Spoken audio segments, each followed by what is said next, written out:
Hi.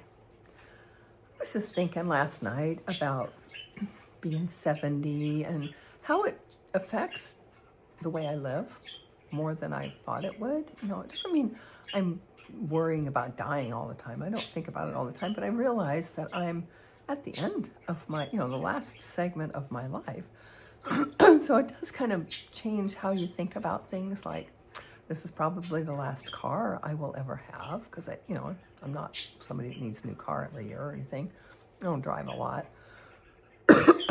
But it also, I don't know, I start thinking about my grandkids.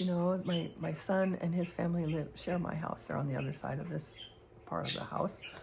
And how, I love being able to see my grandkids every day. I love hanging out with them. And my youngest grandson is 3. And I wonder, how much he's going to remember if I die soon, which sounds really kind of weird to say, but, if I don't live a whole lot longer, is he going to remember me? Is he going to remember all of the things we do? We play a lot, and I read to him, and he snuggles with me, and, I just have a really sweet relationship with all of them, but especially with him right now. I just wonder if he's gonna remember me. It's kind of makes me sad that I'm not gonna maybe see. I don't know how long I'll get to see them. How old they'll be when I'm gone. How old I get to watch them be.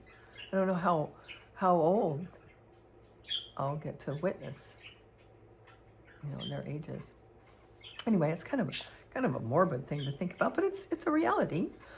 But I was also thinking about. I've thought about this before. When we die, I believe that we are all just trapped energy. We're just stuck in this human form that we have to be in order to function on this planet. And when we die, we are free of this constraint of this body, and our energy is just, our soul is just free and to go wherever we go. We either go to another realm or I don't know what the heck happens. I watch a lot of near-death experience shows, and I've listened to a lot of stories, and they all pretty much have the same theme. They have maybe a different experience, and I think that's based on what their beliefs are, who they are, how they've lived their life, that kind of thing. But they all, pretty much every one of them that I can think of has said that as soon as they're free from this body, it's just like love, just pure love. There's just this energy that is indescribable colors, indescribable sounds, music. And so anyway, I'm not worried about it. And the other thing is, I think about, people worry about, what's going to happen when I die? And it's like, it's not going to matter, because it only matters when you're here, really. I mean, I don't think it's going to matter. If there is no afterlife, then you're done. It only matters while you're here, and that you can't control it. So just accept it and go with the flow and hope for the best. That's kind of how I look at it. And when I think about people who have died, or when people die, the people that are left behind are the ones that have the sadness. When you're the one that dies, I think you're off to bigger and better things than this. I think this is just we're told that this is the best of the best, and I'm not so sure. Especially now, I'm really not so sure that this is the best there is. I think there's a lot more out there than what we are witnessing, and we have access to it. We just have to tap into it. Back in the 80s, late 80s, probably like 88 to 90-ish, somewhere around there, I went to a theory of reincarnation class at the local, it was like an adult basic ed course, at the local community college. And we took our pillows and we went and lay down on the floor, and she would talk us down into this light trance hypnosis where we would see what we wanted, whatever we saw. And I did see some past lives that totally stunned and surprised me, that I never would have known. I've never thought about it. It's like, whoa, what? I mean, I had probably about I mean, sometimes I just fell asleep, to be honest. I didn't always see anything, but I did see, let's see, there were probably 5 times that I remember where I saw something. I saw a scenario, and it wasn't really like literal scene, it was just like a snippet of a life. And I thought, what the heck? I mean, there was one of them where I was a Hopi woman, and I was making baskets, and I thought, what? And I didn't pay very close attention to history in school. It was not presented in a way that was very interesting, so I just didn't really remember anything. So I came home, and back then we didn't have the internet, obviously, but we had an encyclopedia. I still had my old encyclopedias from when I was a kid, and I thought, well, I have to. And I think it was in New Mexico, and so I had to look it up, because I'm thinking, do the Hopi tribes even exist? I didn't know. And so I looked it up, and that's what they did. They were in New Mexico, and they made baskets. And what's interesting is that this lifetime, I am so drawn to those type of baskets. And I've never, it's one of those things that I've done my whole life. I never really understood what the appeal was. I mean, other than they're beautiful, but I think that's because I feel an attachment to them. Another time I was like a pioneer woman. I think I was digging up potatoes. I don't know, but I was like a pioneer woman, had the pioneer dress on, and was outside. It's funny when I think about it, I can still see the picture in my mind that I saw. Another time I was drowning. I was a woman again, and I was drowning. I was in this dark black water. It was terrifying. I was really scared. And all my life I've been really, really infatuated with the Titanic. So I don't know if that had anything to do with it, but it made me think that maybe I was on that. I have another friend who had the same feeling, and we were really close friends. So I don't know. Who knows? But it was really, my image was I was under the water, and it was black. It was pitch black, and it was terrifying. And then another time, I was a clockmaker, and I love clocks in this lifetime. I love clocks. I used to love, like I used to have a cuckoo clock. I had an anniversary clock. I have a grandmother clock out in my other part of the house. And I've just always thought clocks were so cool. And in one of my lives, I was a clockmaker, and my oldest son was my wife. So, and that was weird. Another time, now this is the really bizarre one that I just thought, wait, what? I was this young man. I was royalty, and I was being dressed by attendants. They were dressing me in this puffy shirt, kind of like the Seinfeld puffy shirt, and I was just sitting there while they were doing whatever they were doing, fussing with my clothes. And this one, I came home and I thought, no, this just can't be right. I was like King Edward V. I believe it's the 5th. I had to look it up because he was young, and he died young. I did look it up, recently, and it's like, whoa, because I kept thinking this can't be right. Wait, but why not? It wasn't anything I've ever even thought about or known about. It was just poof in my head. And there's a really strange thing. When I'm doing a jigsaw puzzle and I'm talking, I talk in a British accent. I don't know why. I'll be doing it, I'll think, oh shit, I'm doing it again. And that's the only time it just comes out.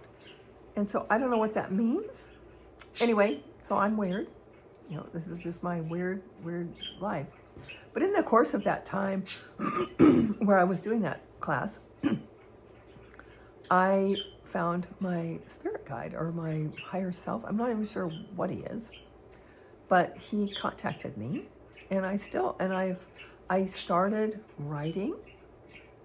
I guess you could call it automatic writing. I don't really know what that is. I would think a question, I didn't write it down, and then I started writing the answer down. I had this spiral notebook that I would just mentally ask these questions, and then I would write down the answer. And my writing was different than my normal writing. And I go back and read them now. It's like, whoa. And it's really interesting to read them because they are so, just so surprising. Because I don't know what's going to come out. He just tells me stuff about my life and what to do. Just guidance. It's just guidance. It's nothing like, no predicting, you're going to get rich or nothing like that. It's just guidance and reassurance. And it's just like a caring thing. And then recently I was taking another class. I'm just doing this online little 2-hour thing. And in the course of that, I found 2 other spirit guides, Faku and Argonon. I don't know where they came from. I don't know anything about them. Faku is a woman, and Argonon is a male. Not men, like humans. And my original one is Alandu. There's no he's there. So take that for whatever it's worth. I believe we are way more than what we are. So that's just something that happened in my life and still kind of happens. I'm still in contact with Alandu occasionally. He kind of nags me. Every once in a while I get a little guilt trip kind of from him, like, you haven't talked to me for a while. And I just kind of poof, go away. I don't want to know right now. But when I do, it's always something helpful. And anyway, for whatever it's worth, I just felt maybe he's the one nudging me to share this weird part of my being. Back then, back in the 80s, when I was doing this pretty regularly, I was attending the same lady that held that class, taught the reincarnation class. Also, we became friends, and she ended up having some of us come out to her house, and she was dating this psychic guy, and he told me that I was like super open, just like, and me and one other gal in the class. And I believe him because it was like things were just coming to mind that weren't my thoughts. I remember walking.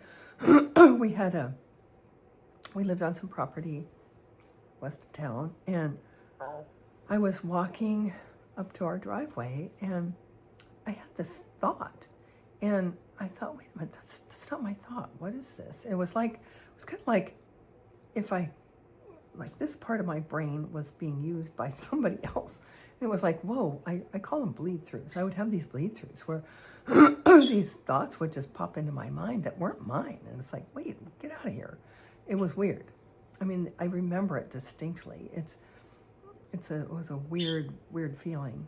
And I have since had those feelings, just periodically, not all the time. But I was really wide open spiritually back then. And I was trying to be. I was working on it. But I wasn't expecting that kind of thing. We did do, he taught us to do spiritual readings with people. And I'd always thought that's what I wanted to do. And he had us do these readings at this, we had a local bookstore that he had us go to. And people knew that we were doing that. It was just all free. We weren't charging anybody or anything. It was just for practice. And I'll never forget, I was reading this woman, and we were sitting, like she was sitting right in front of me. And I remember he used to have us visualize a rose and then see what color it became, and then use the color to help describe it. I can't explain to you how that works, but it works. Because colors are so important to me. Color is like everything. Anyway, that's a whole other video. Anyway, I was reading her, and I just couldn't see anything. And I said, I'm not getting anything. Maybe you should try somebody else. For some reason, I'm just not able to get anything. She goes, no, let's keep trying. I said, okay. And so she opened up then, and I saw her rose. I think it was red. And I saw like those little planters they used to have that had like a little donkey with a cart. And I saw that, and I said, oh, I'm seeing this, and I think it means don't get the cart before the horse, kind of thing. She goes, oh, yeah. And then I started seeing some abuse and really ugly stuff, and I couldn't talk about it, and I don't remember anything else about the reading. But when I was done, I thought, I don't know that I should be doing this. I really wasn't prepared for the emotional feelings that I was having. So I just kind of quit doing that. Although now I do that with some of my friends. I've done it with some friends of mine. I've read them. But it's a skill that you have to keep working at. It's really just training yourself to be open and to not poo-poo whatever comes in your mind. Because it's, we have thoughts all the time. And you just have to pay attention to what they are. So anyway, that was another experience from back then that was really interesting to me. And it's interesting because when I think about certain people, I see their roses as different colors, and it's really kind of fun. So anyway, there's that. But I really believe that we are spiritual beings trapped in these bodies, and we just need to pay attention. That there are helpers out there trying to help us get through, and you just got to wake up and pay attention. And I have to comment too about this. There's a gentleman that I follow on Facebook, Andrew Brewer. He is a psychic, and he does readings by the phone. He lives somewhere else. And so I had him do a reading a few years ago. And one of the things he said to me right off the bat was, wow, you've had, I get this feeling that you're in a hurry all the time. You have this sense of being in a hurry. And you've had several lifetimes, short lives. And I thought, whoa. It took me a minute because, after he said that, I thought, well, really? And then I got to thinking about it. I do have this sense of urgency all the time. I always feel like, oh, I got to hurry up and finish this. I got to get on to the next thing. I got to finish. I got to hurry. I got to do this. I got to do this. And it's not like I'm super ambitious doing stuff all the time, but I'm always thinking, what's next? What's next? What's next? And so I think he nailed that. I'm sure I've had a lot of short lives. I think I've had a lot of short lives. I mean, look at the king that I just talked about. I think he was 12 when he died. I'd have to look it up, maybe 20. I don't think it was even 20. I think it was 12. Anyway, I don't know if any of this is real. It feels real to me. And maybe you'll think I'm crazy and stupid, and that's your choice. You can think whatever you want. I would encourage you, though, to pay attention to your thoughts. Oh, and another thing that happened, this was back in that time frame, back in the 80s. I was asleep. My husband worked nights, and he was gone. He was working graveyard, I think, so he wasn't home yet. I was sleeping, and I woke up, and I sat up in bed, and I'm, whoa, what was that? And I had seen this bridge collapse. It was like out in the rural area. It wasn't, wasn't anything like a major thing. It was just this little bridge had collapsed. And I thought, what the heck was that? But it wasn't like a dream. It woke me up. So I went back to bed and then, got up, lived my life. And then the next day, I was reading the newspaper and I flipped the page and I went, wait, what? And I flipped the page back and there was a picture of that bridge that had collapsed up in Washington State. And it was out in some rural thing. And it was like, oh my God. I mean, my heart started pounding. It was crazy. I don't know why I saw it or, what that was about, but it was real. And another time, this was probably maybe 10 years prior to that, my first husband had, he owned a tavern. And he'd been out. He had been down at the tavern that night, and sometimes he would stick around and drink, which was stupid. And it was about 2:45 in the morning. I sat up in bed, woke up. What the hell was that? I don't know. Well, and I went back, lay back down. 15 minutes later, I get a call from him. He had rolled the truck. He was drunk. He had rolled the truck.